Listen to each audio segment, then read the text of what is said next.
Hello दोस्तों, नमस्ते। मेरा नाम कविता है। मैं आप सभी को एक नए साल गीत सुनाने जा रही हूँ। अगर मेरे गीत अच्छे लगे वीडियो को लाइक करें, शेयर करें और कमेंट करें। खुशी के उपहार आइल बा, ए राजा नया साल आइल बा। खुशी के उपहार लाइल बा, ए राजा नया साल आइल बा। जौन भइल ना होए अब की देखाना, जौन भइल होई ना अब की देखाना। सगरो बवाल भइल बा, खुशी के उपहार लाइल बा, ए राजा नया साल आइल बा। खुशी के उपहार लाइल बा, ए राजा नया साल आइल बा।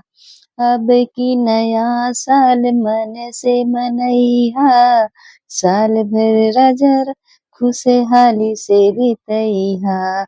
अब की नया साल मन से मनैहा, साल भर राजा खुशहाली से बितैहा। सभी अरवा गइले हो आई, पार्टी करे के तैयारी भइल बा।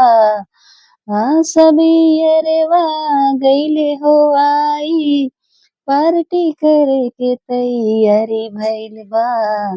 खुशी के उपहार लाइल बा, ए राजा नया साल आइल बा।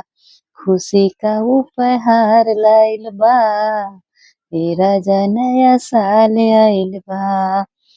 आवा ए राजा साथे खुशियाँ मनावा, आवा ए राजा साथे खुशियाँ मनावा। डीजे पे आके तनी कमर हिलावा, डीजे पे आके तनी कमर हिलावा।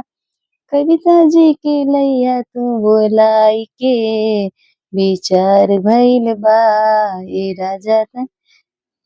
राजा नया साल आइल बा। खुशी का उपहार लाइल बा, खुशी का उपहार लाइल बा, ए राजा नया साल आइल बा। खुशी का उपहार लाइल बा, ए राजा नया साल आइल बा।